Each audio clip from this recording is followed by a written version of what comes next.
Hello and welcome, YouTube. Welcome to 10E Productions with 10. I am 10, your host, obviously. In this video, we're going to look at a set of figurines that I first initially got with a Star Wars toy lot that I had purchased from Goodwill Thrift Store. When I first got them, I had no idea what they were for.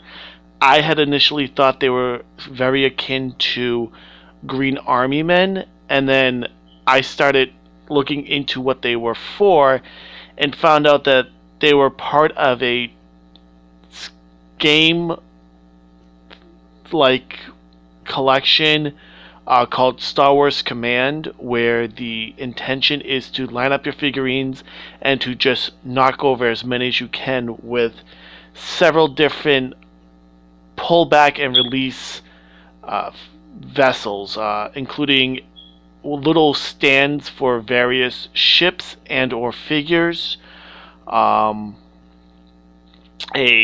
Millennium Falcon that you pull back and push a button and it releases, and a remote control Star Destroyer where it can move around when you wave your hand around. It's the quote-unquote force manipulation, and it also shoots out these green ball projectiles with the push of a couple of buttons. So without further ado, let me show you some of these figurines. I'm going to show you everyone I have in a varied order. There's no particular reason for them me showing you this way. So here we go. First on the list are the Stormtroopers in white, and while they are Stormtroopers, I personally like calling them Special Ops Troopers because they're usually in black. I don't know how much detail you can see here. Let me fix the light source a little bit. Yeah, I'm trying out a different light source, so if it doesn't work out, let me know. Maybe that will work better. But yeah, as you can see, the black ones are just a different molding color of the white ones. Another thing I noticed is some of these figurines have the markings from the company on them. Hasbro 2014. Others, let me show you one that doesn't. Oh, great. Now I'm going to call myself a liar. Here we are. Others don't. They have a smooth bottom. Another thing you'll notice is that the Imperials are hexagonal, while the Rebels have an elliptical shape, a roundish shape on theirs. So that's how you can tell the two armies apart, their alliances. Imperials, Rebels.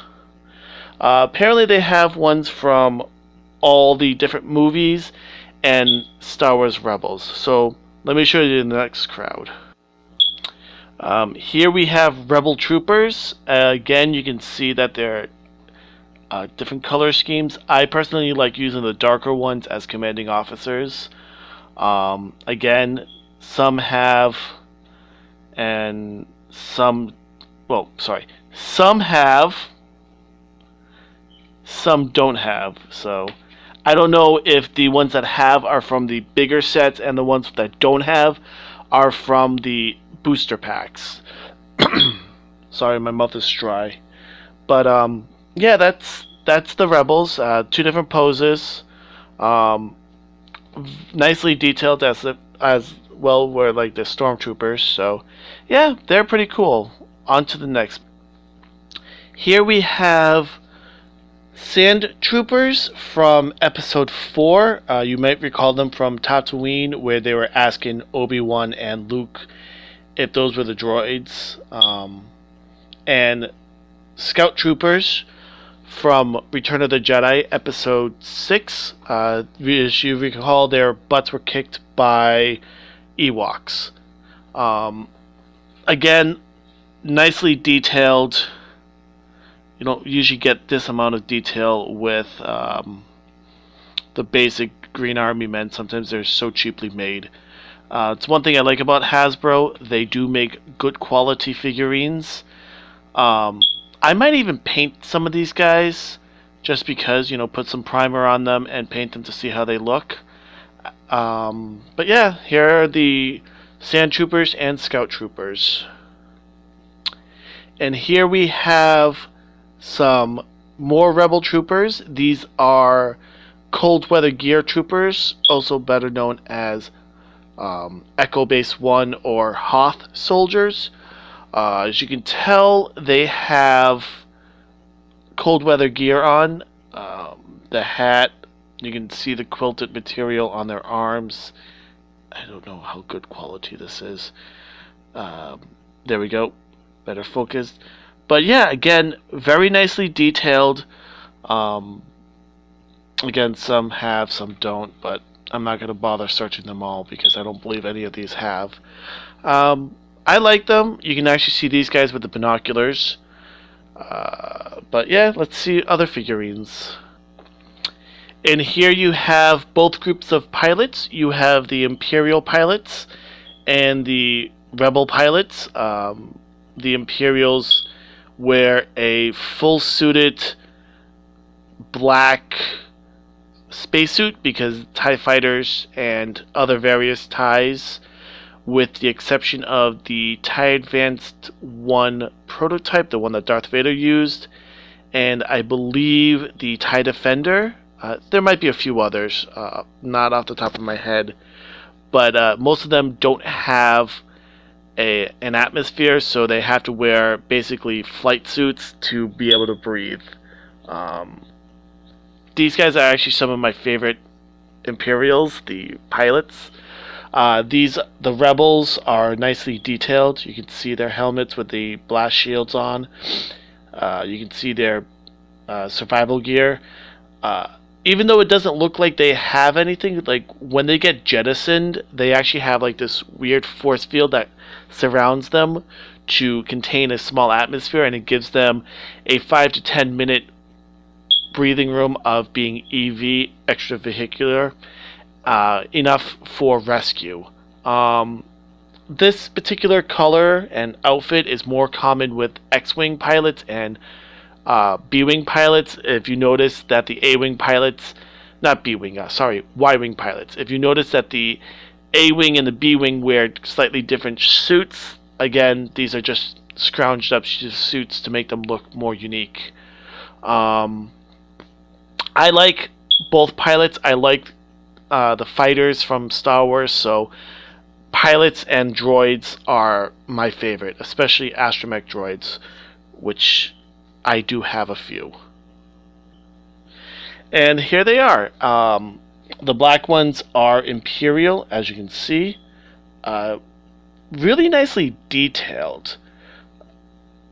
Though I wish they did have different colors. And as you can see, R2 is in blue and C-3PO is in a yellowish gold color. I haven't seen any other figurines with his color, so I guess that's more unique to him, and I haven't seen very many Rebels with blue, so I guess that's more unique to, well, unique characters. They have the same mold, but as you can see, they have different bottoms, so you can definitely tell one's Imperial and one's Rebel. This is like, what, R2-Q4, and I wouldn't know what that one is, but there you go. There's the droids on both sides that I have. And here are some Imperial officers. These are the guys that are wearing gray and black outfits on the Star Destroyers and Death Stars. As you recall, Admiral Piat was one of them. General Tarkin was one of them as well. Sorry, not General. Grand Moff Tarkin. Sorry. He was a general, now he's Grand Moff. But yeah, these are the Imperial officers. I wish I had more of these guys. He's like, come on, follow me, people. And these guys are just like pointing guns at him, going, yeah, no. I like them. Again, they're very simply detailed. You can see like even their ranks on their, what is that, left breast are on there, so you can always tell what rank they are. But yeah, these are the Imperial commanding officers. And of course, they were to have Ewoks. I don't know if you can see them up closer. This appears to be based on Wicket, which was Warwick Davis's character, the guy who played Willow. He's been in 3 Star Wars movies.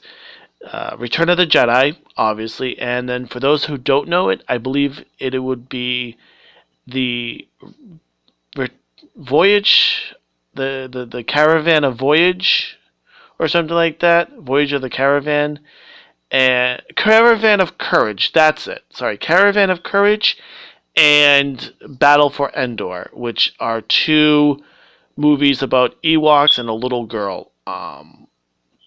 But yeah, they're cute.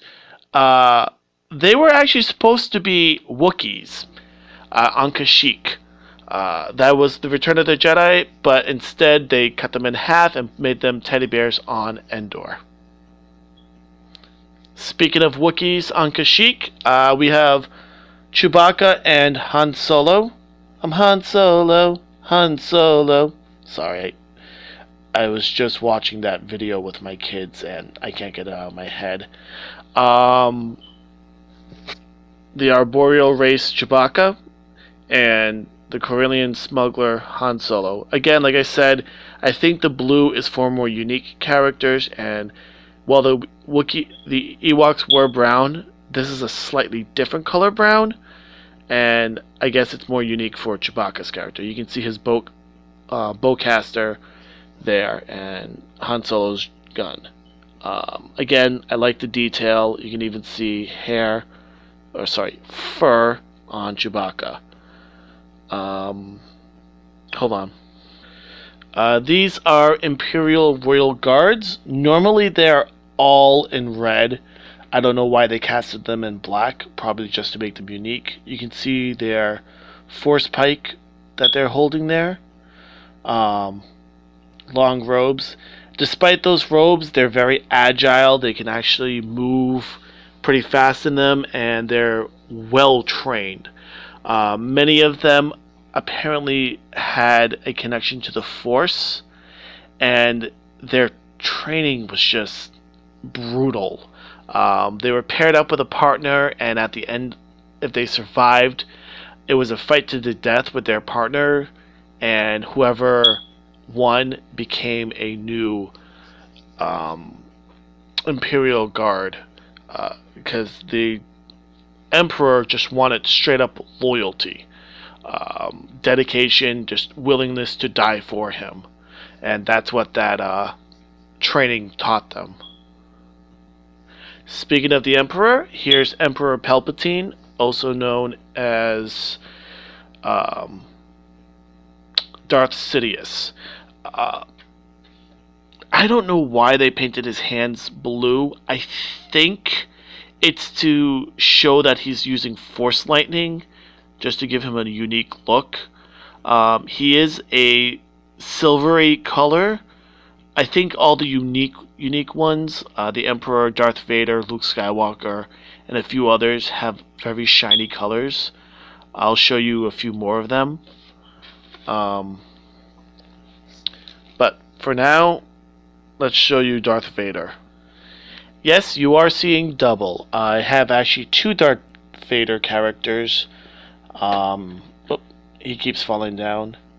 As well as 2 Luke Skywalker figurines. As you can see, they're very shiny. He's got that coloration, the silvery pewter coloration with red lightsabers. Luke here. This is Return of the Jedi Luke. You can kind of tell by the outfit with the green lightsaber. And I actually don't know where this Luke is from. I don't recall him having a short cloak like that, except for in A New Hope, where he had a poncho. But, yep, they have unique characters, like I said, in this coloration to show their absolute uniqueness. I, again, don't know the purpose of this. I think it was probably like, this is the final boss, you hit it, you automatically win the game. I don't know the rules of the Star Wars command, so don't ask. The last character I'm just going to show up on screen here is this guy. I actually don't know where he's from. I'm thinking he's some kind of training person, or like some kind of crowd control person or something, because he's got on what looks to be either a training helmet or a riot control helmet with some kind of weird weapon that's looks like a rifle mixed in with some kind of halberd or something like that, like the blade right there. I actually like the look of this character, and the gun itself is painted black while he's silvery, so again, he must be a unique character. Well, I know Han Solo and Chewbacca are unique too, but unique as in some kind of absolute importance. He also looks to have like some kind of armor on his body. But yeah, these are all the figurines from my Star Wars Command collection. I hope to get more. I'm actually interested because apparently they also have Chopper from Star Wars Rebels. He's like an orange little figurine. I'm hoping to get my hands on him and a few of the other Jedis and other Force users that they have. Again, I like them. I use them more for, you can use them. Well, I use them with my kids as little green army men, but you can use them for probably dioramas. If you're trying to learn how to paint, I think these would be great to learn how to paint on. Just get a good primer and just paint them. You can probably make some very unique characters with them. But yeah, I hope you enjoyed this video. I hope you were interested now in Star Wars Command, because I know I definitely am. And all I can say is adios y hasta luego.